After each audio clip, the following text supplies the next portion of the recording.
आरंभ होते सुनो वीर हनुमान, रामा सुनो वीर हनुमान। आसन आए विराजी, पूर्ण कीजिए सब काम, सियावर राम जय जय राम। हे प्रभु, हे दीनानाथ, हे दयालु, हे ईश्वर, मैं आपकी शरण में हूँ और जैसी भी टूटी फूटी वाणी से आती है मैं आपके रामचरितमानस का पाठ करना चाहती हूँ। और जो भी मेरे प्रिय भक्तजन मेरा चैनल देखते हैं उनको सुनाना चाहती हूँ। आप उन पे भी वैसे ही कृपा बनाए रखें जैसे आप अपने सभी प्रिय भक्तों पर बनाए रखते हैं। देखो, मैं कोई ज़्यादा पढ़ी लिखी नहीं हूँ, थोड़ा बहुत जैसा भी आता है धीरे धीरे करके रामचरितमानस का पाठ 1 महीने में श्रावण में मैंने पूरा किया था। लेकिन अब जैसे भी होगा एक ही चौपाई गाँव चाहे रामायण हर हिंदू के घर में, सनातनी के घर में पाठ चलते रहना चाहिए। इसलिए मैंने ये थोड़ा सा सोचा कि बाकी सब चीज़ें डालने की बजाय अगर मैं लॉन्ग वीडियो में मेरे रामायण का पाठ डाल देती हूँ तो सदा सदा के लिए मेरे फ़ोन में सुरक्षित भी हो जाएगी। जब भी कहीं पाठ करने की इच्छा हो खोल के अपना फ़ोन कर सकती हूँ, ग्रंथ को साथ में लेके नहीं चलना पड़ेगा। इसी उद्देश्य से मैंने फ़ोन में शुरू किया है। दूसरे का खोजने की बजाय मैं अपने ही वाणी से गाया हुआ सुन सकती हूँ और प्रभु को प्रसन्न कर सकती हूँ। आप भी प्रसन्न होइए, लाइक कीजिए, कमेंट कीजिए। रामचरितमानस का पाठ और उस पर एक भी कमेंट नहीं, एक भी लाइक्स नहीं और थोड़े बहुत ही व्यू आते हैं, ये तो बड़ी शर्म की बात है। यूट्यूब देखने वालों, आप चाहे जो भी हो, मेरे जितने भी सब्सक्राइबर हैं, एक एक लाइक तो बनता है आपकी तरफ से। तो कम से कम भी मेरे 8000 सब्सक्राइबर हैं तो 8000 कमेंट मेरे को डेली आने चाहिए रामचरितमानस पे। बाकी किसी वीडियो पे दो या ना दो उससे कुछ फ़र्क नहीं पड़ता। रामचरितमानस तो आखिर रामचरितमानस ही है। ज़्यादा नहीं बात करते हुए सिंपल वीडियो बना के मैं सीधी डालती हूँ। मुझे ज़्यादा ये सब करना नहीं आता भाई, कटिंग फटिंग, ये एआई वगैरह जो चला हुआ उसमें से चित्र उठा के डालना, वो सब मुझे नहीं आता है। मैं तो सीधी अपनी रामायण खोल रखी है, उसमें मैं आपको पढ़ पढ़ के सुनाऊंगी। अच्छी लगे कथा तो वैसे अच्छी होती है, अच्छी लगे क्या, ये तो वो संजीवनी मूरी है जो हनुमान जी ने घोट घोट के पी रखी है भाई। अच्छा जी, अभी सबको राम राम, जय श्री राधे राधे गोविंद। अब सुना रही हूँ थोड़ा सा पाठ आपको। मणि मानिक मुक्ता छवि जैसी, अहि गिरि गज सिर मोहन कैसी, नृप कृट तरुणी तनु पाई, ले सकल शोभा दिखाई। राम सिया राम जय जय राम। देश सुख भी कवित बुध कहीं, उपजई अनत अनत छवि लहै। भक्ति हेतु विधि भवन बिहाई, सुमरित शारद आवती दाई। मणि माणिक और मोती की सी सुंदर छवि है, वह सांप पर्वत और हाथी के मस्तक पर भी वैसी शोभा नहीं पाती। राजा के मुकुट और नवयुवती के स्त्री के शरीर को पाकर ही ये सब अधिक शोभा को प्राप्त होते हैं। कैसा भी रतन हो, या तो राजा के मुकुट में जड़ा जाए तब उसकी शोभा बढ़ती है, या तो दुल्हन के गहनों में जड़ा जाता है तब उसकी शोभा बढ़ती है। बाकी तो ऐसे ही है। वैसे ही बुद्धिमान लोग कहते हैं कि सुकवि की कविता भी उत्पन्न और कहीं होती है, शोभा दूसरी जगह कहीं पाती है। लिखा तो कच्चे कच्चे में कभी लिखा जाता है और फिर जब वो छपती है लोग उसे पढ़ते हैं और सराहते हैं, तभी कवि की वाणी से उत्पन्न हुई कविता शोभा पाती है। इसीलिए रामचरितमानस को आप ज़्यादा से ज़्यादा शेयर करें, ज़्यादा से ज़्यादा आप सब लाइक करें, कमेंट करें, क्योंकि इसको लिखने के लिए तुलसीदास जी ने बड़ी मेहनत की हुई है। हमारे जैसे मूर्खों ने पढ़ने के लिए भी बड़ी थोड़ी सी मेहनत की है, तो आप सुनने के लिए भी थोड़ी सी कर लीजिए प्लीज़। और जब ये कविता सुंदर बन जाती है तो उसको स्मरण करते ही उसकी भक्ति के कारण सरस्वती जी ब्रह्मलोक को छोड़कर दौड़ी चली आती हैं। हे माँ शारदे, आपके चरणों में कोटि कोटि प्रणाम।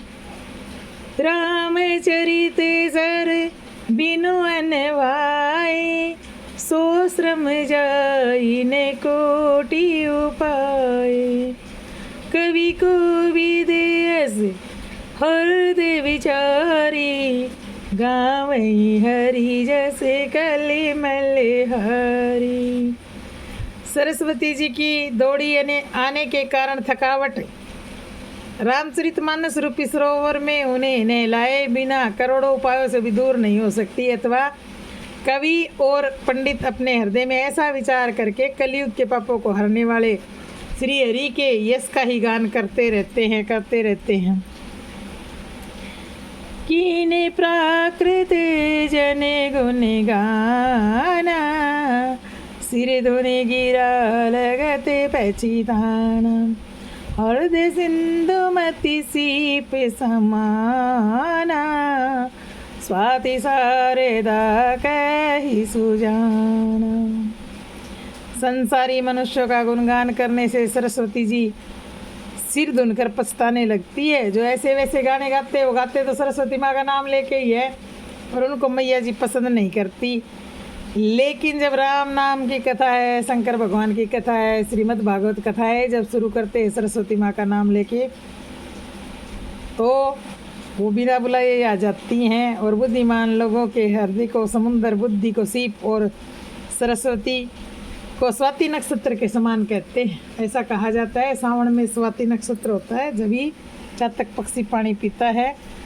वैसे ही जब रामचरितमानस का रस श्रावण महीने की बरखा के समान कानों में अमृत घोलता है तो सरस्वती माँ दौड़ी दौड़ी चली आती है। जो बरसई बरे बरी विचारो होई कविते मुक्ता मनी चारू। इसमें यदि श्रेष्ठ विचार रूपी जल बरसता है तो मुक्तामणि के समान सुंदर कविता बन जाती है। श्रेष्ठ विचार मतलब प्रभु के विचार, ऐसे वैसे कोई कथाएं कहानियाँ नहीं। श्री हरि की कथाओं में तो अमृत ही बरसता है। दोहा जुगती वेदी पुनि पोहई रामचरित बरताग रामा रामचरित बरताग पहरई सज्जन विमलूर शोभाति अनुराग। और जो प्रभु के नाम रूपी मणिया है, जैसे राम नाम का मणिया है, नमः शिवाय का मणिया है, तो उसको जुगती से उन कविता रूपी मुक्तामणियों को युक्ति से बेद कर फिर रामचरित्र रूपी सुंदर ताग्य में पिरोकर सज्जन लोग अपने निर्मल हृदय में धारण करते हैं। कवि का कहना है कि एक अक्षर जोड़ के जो रामचरितमानस के पूरा ग्रंथ तैयार हुआ है उसे एक माला समझिए, और एक अक्षर जो पढ़ रहे हैं उनको सज्जन लोग अपने हृदय में ऐसे धारण कर लें जैसे हमने बहुत कीमती रत्नों से जुड़ी हुई माला अपने गले में डाल रखी है। जिससे जैसे हम अपने महंगे गहनों से प्रेम करते हैं वैसा राम नाम रूपी धन से प्रेम कीजिए। बोलिए सियावर रामचंद्र भगवान की जय, पवन सुत हनुमान की जय, बोलो भाई सब संतन की जय। और सबसे बड़ी बात अब आपको बताने वाली हूँ, आपको पसंद आए या ना आए, समझे या ना समझे वो तो मुझे नहीं पता। और वैसे तो आजकल नेट आने के बाद में सब लोग समझदार हो गए, बहुत ज़्यादा ही समझदार हो गए कुछ। हमारा एक सौभाग्य है कि हम कलयुग में जन्मे हैं। यहाँ पर इस युग में अगर हम मानसिक पुण्य भी करते हैं तो उसका हमें फल मिलता है, और अगर मानसिक पाप करते हैं तो उसका फल नहीं मिलता। बाकी युगों में ऐसा कोई व्यवस्था नहीं थी। सतयुग में अगर सोच भी लेते थे मन में पाप तो उसका अपने को पाप लग जाता था। अधर्म के बारे में अगर सोच लिया तो उसका गुनाह का उस सोचने मात्र से ही अपने को पाप लग जाता था। लेकिन यहाँ क्या फ़ायदा है, कलयुग में अगर नाम जपते हैं उसका तो पुण्य लगता है, लेकिन अगर हम कुछ पाप मन में विचार कर लेते हैं, किसी दूसरे की चुगली चट्टे ये कर लेते हैं, उनको मनन करते हैं, तो मनन में जैसे कि हम षोडश उपचार से पूजा करते हैं मन ही मन में भगवान, वो तो स्वीकार करते हैं, लेकिन मन से हाथ से जब तक नहीं करेंगे ना तो वो पाप नहीं लगते। वैसे तो सब बुराइयों से दूर रहना चाहिए इंसान को। तो अब कल काल के बारे में बता रहे हैं कि एक नाम लेने से भवसागर से पार हो जाते हैं, वही चौपैया आगे आने वाली हैं। और जो अवगुण हैं भगत के वो नहीं, गुण देखते हैं कलयुग में बस भगवान। अगर एक गुण भी आप में राम राम राम राम राम राम राम राम कह रहे हो आप तो उसको तो देखेंगे। और 100 बार आप राम ऐसा राम वैसा उसको नहीं देखते वो।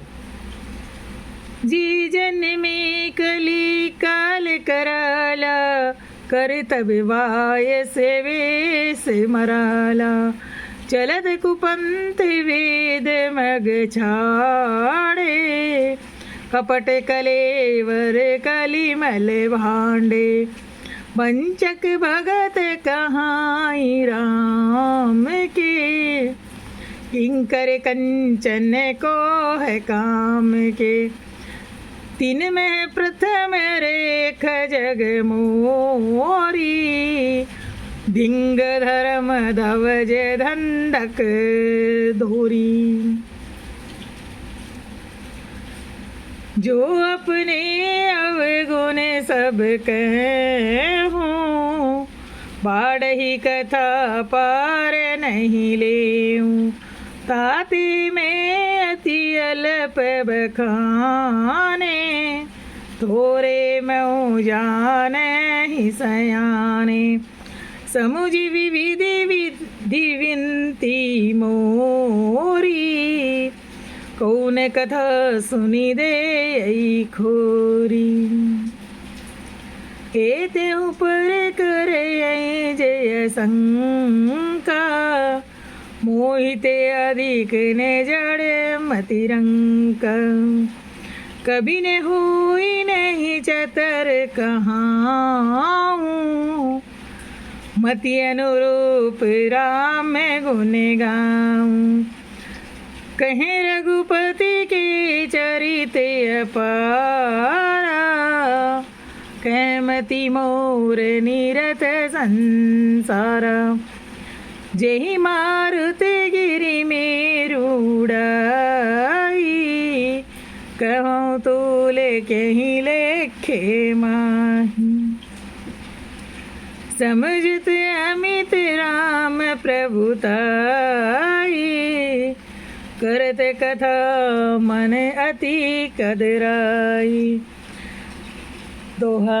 शारद शेष महेश विधि आगम निगम पुराण, रामागम निगम पुराण, नेति नेति कई जासु गुण करहि निरंतर गान, सियावर रामचंद्र की जय। इन चौपाई और दोहों में तुलसीदास जी ने अपने अवगुणों का बखान किया है, यानी कि मैं तो मूर्ख हूँ, इतना कुछ भगवान के बारे में जानता नहीं, पर जैसी भी मेरी बुद्धि है वैसे ही मैं राम का गुणगान कर रहा हूँ। वैसे ही हम सब भी अल्प बुद्धि हैं भगवान की, तो कथा अनेक अनंत हरी कथा अनंता कह नहीं सकते, बस कहते रहेंगे तो वो कभी ख़त्म नहीं हो सकती। यही कहना है उनका। सास जैसे सरस्वती जी, शेष जी, शिव जी, ब्रह्मा, शास्त्र, वेद और पुराण ये सब है और ये सब नहीं है, ऐसा भी है और वैसा नहीं कहते हुए जिनका गुण गान किया करते हैं उन भगवान श्री राम को मैं कोटि कोटि प्रणाम करती हूँ। और आज 5वें दिन की कथा को यही विश्राम देती हूँ। शेष कल।